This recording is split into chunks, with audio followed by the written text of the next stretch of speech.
Vamos a retroceder en el tiempo hasta el 15 de junio de 1991. Ese día, el volcán Pinatubo, en Filipinas, lanzó toneladas de gases y cenizas a la atmósfera. Fue la segunda mayor erupción del siglo XX. Las pequeñas partículas lanzadas por el volcán llegaron hasta la estratosfera y desde ahí reflejaron más energía del Sol de vuelta hacia el espacio que en condiciones normales. Los científicos tomaron nota de lo que estaba sucediendo y lo que encontraron en ese momento está alimentando la investigación científica de hoy. Para quienes estudiamos el clima, la magnitud, la velocidad y las consecuencias del cambio climático nos permiten decir que estamos atravesando una crisis climática, porque el cambio climático está afectando a todo el planeta. No hay dudas. La temperatura está ascendiendo de forma acelerada. Las olas de calor son cada vez más severas y frecuentes. El hielo se derrite. El nivel del mar está ascendiendo. Y hay sequías, incendios e inundaciones. Los impactos del cambio climático están aquí y ahora y empeoran con cada tonelada de dióxido de carbono que a través de nuestras acciones enviamos al cielo. El mensaje de la ciencia es claro. Si queremos evitar los peores efectos del cambio climático, debemos actuar en forma urgente sobre sus causas. Esto es, tenemos que reducir mucho y ya la generación de energía a partir de petróleo y carbón.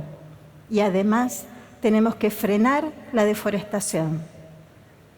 Sin embargo, las acciones de los gobiernos para hacer frente a la crisis climática están lejos de ser suficientes. Y es por esto que un grupo de científicos empezó a hacerse una pregunta. ¿Sería posible de alguna forma bajarle la temperatura al planeta? Es cierto que si esto se pudiera hacer, sería equivalente a actuar sobre un síntoma y no sobre la enfermedad. Pero al menos nos permitiría ganar algo de tiempo mientras atacamos las causas de fondo del cambio climático. El cambio climático genera riesgos y entonces, ante esta pregunta de qué es lo que podríamos hacer, esto que se plantearon los científicos, vamos a volver a ese volcán, el Pinatubo, en 1991. Regresemos a ese momento, un volcán lanzando toneladas de gases y cenizas a la atmósfera, donde esas cenizas devuelven hacia el espacio más luz del Sol que en condiciones normales. Los científicos se dieron cuenta que algo estaba pasando, porque en los meses siguientes a la erupción volcánica, la temperatura bajó alrededor de medio grado centígrado. Años después, y con ese resultado en mente, otro grupo de científicos entonces pensó que tal vez podríamos usar el efecto volcánico sobre la temperatura y usarlo como herramienta frente al cambio climático. Parece de ciencia ficción.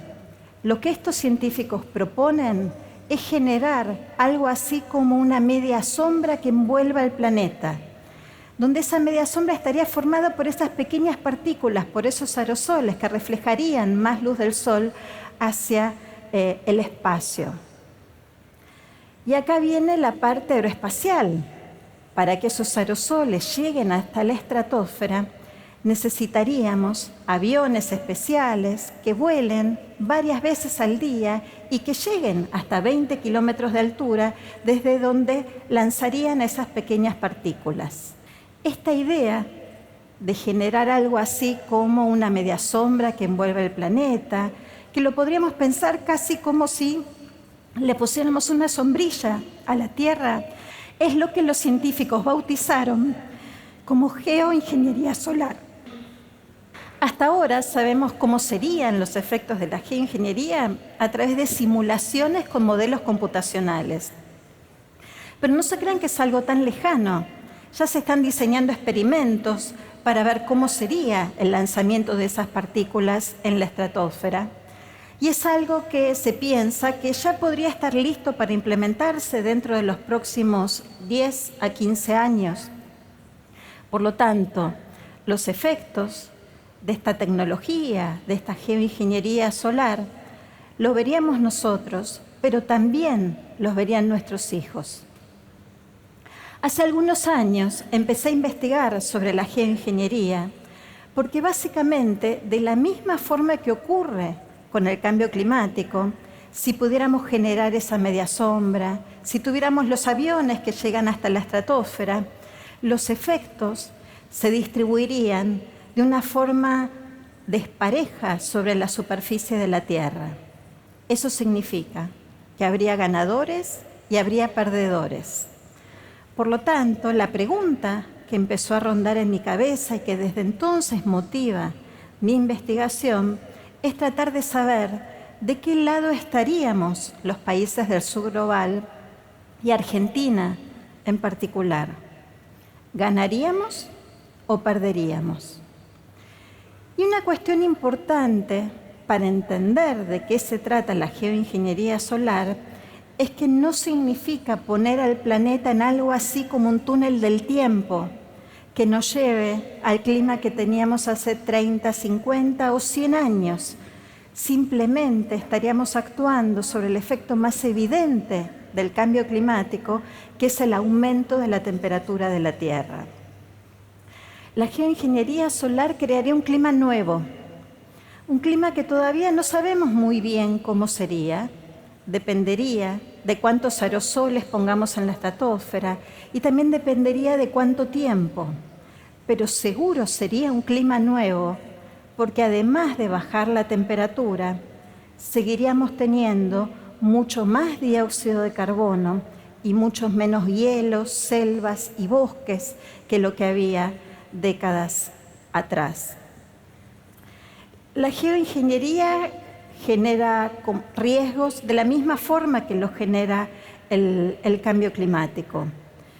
Y por eso una cuestión central es que logremos identificar cuáles son esos riesgos, porque la geoingeniería en este clima nuevo que podría generar haría, por ejemplo, que las olas de calor sean menos severas y frecuentes, desaceleraría el derretimiento del hielo, pero también cambiaría el ciclo del agua.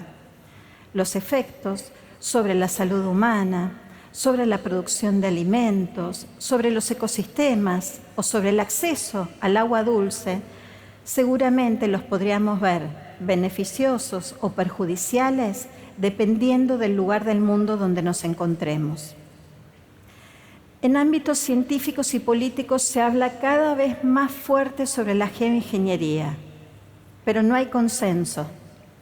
Los que están a favor consideran que es una herramienta que nos permitiría, en el corto plazo, actuar sobre los peores riesgos y sufrimiento que implica vivir en un planeta que se está calentando en forma cada vez más acelerada y donde los gobiernos no están haciendo lo suficiente para enfrentar la crisis climática.